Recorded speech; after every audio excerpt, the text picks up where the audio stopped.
wajah-Mu ya Tuhan. Hari ini Puji Tuhan, luar biasa.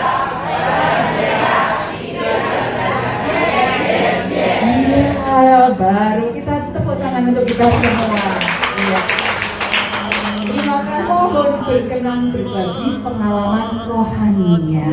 Oke, ayo kita mendengarkan langsung dari narasumber kita. Siapakah beliau? Lalu beliau ini sekarang ini kedudukannya sebagai apa?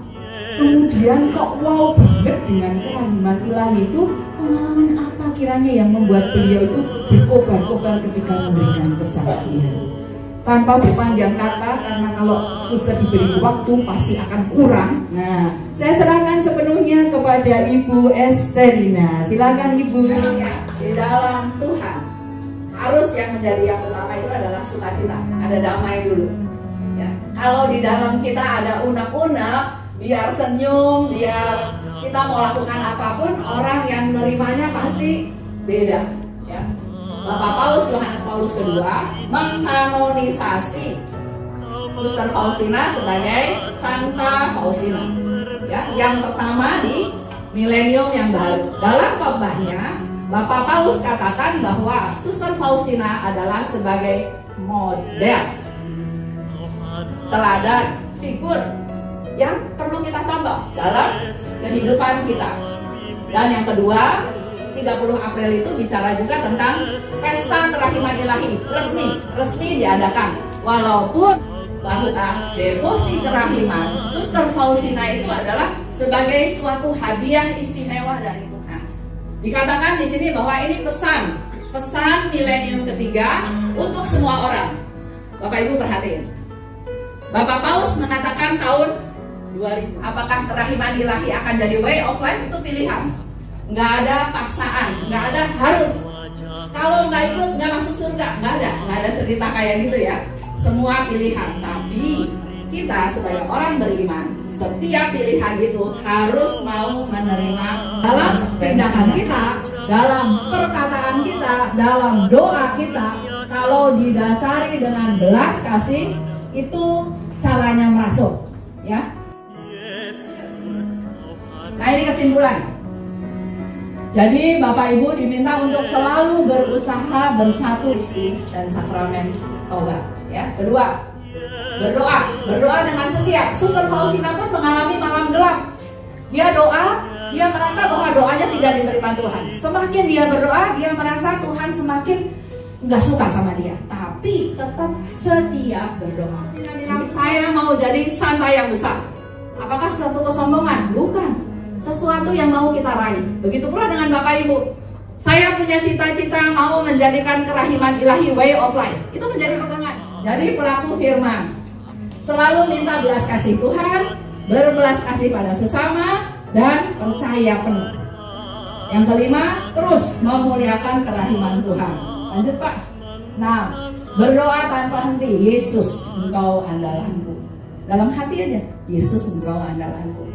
Yang ketujuh, kita harus merasuk ya. Jadi katakan kepada orang lain, berpaling pada kerahimannya dengan percaya penuh. Terima belas kasihnya dengan rasa syukur. Bagikan belas kasih itu, maka kita akan mengalami sukacita.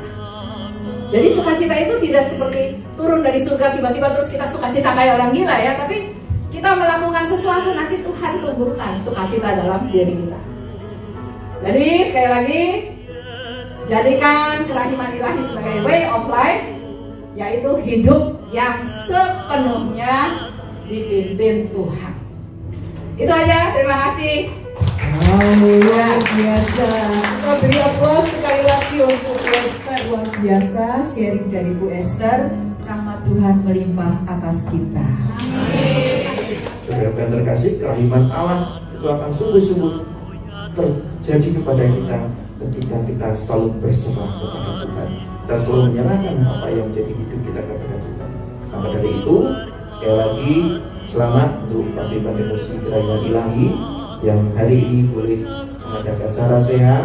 Apalagi juga terima kasih Bu Esther Nita yang telah membantu kita untuk semakin meneguhkan devosi kita dan juga meneguhkan iman kita melalui sharing-sharingnya. Semoga ini juga menjadi kekuatan iman bagi kita untuk semakin setia kepada Tuhan melalui doa-doa kita, dan kita berani untuk mengatakan cinta dan kasih Allah bagi seluruh umat manusia. Berkat Tuhan menyertai kita sekalian.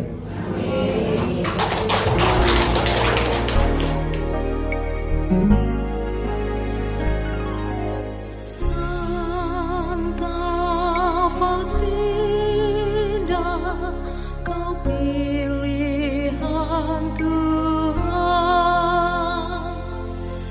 Rasul kerahimannya, pendoa yang setia. Doakanlah kami kepada Tuhan,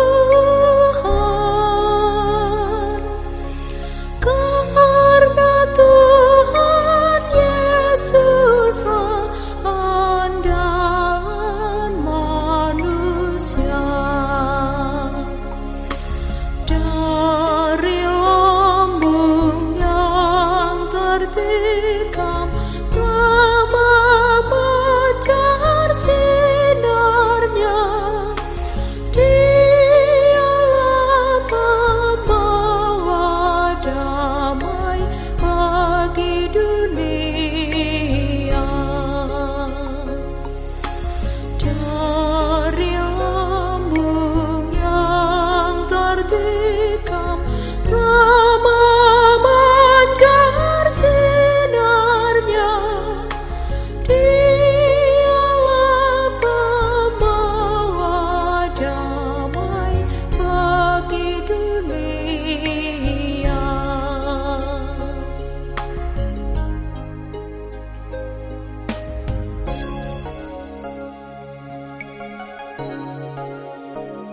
Dalam nama Yesus ada kemenangan. Dalam nama Yesus, dalam nama Yesus, iblis dikalahkan. Dalam nama Tuhan Yesus, siapa dapat melawan? Dalam nama Tuhan Yesus.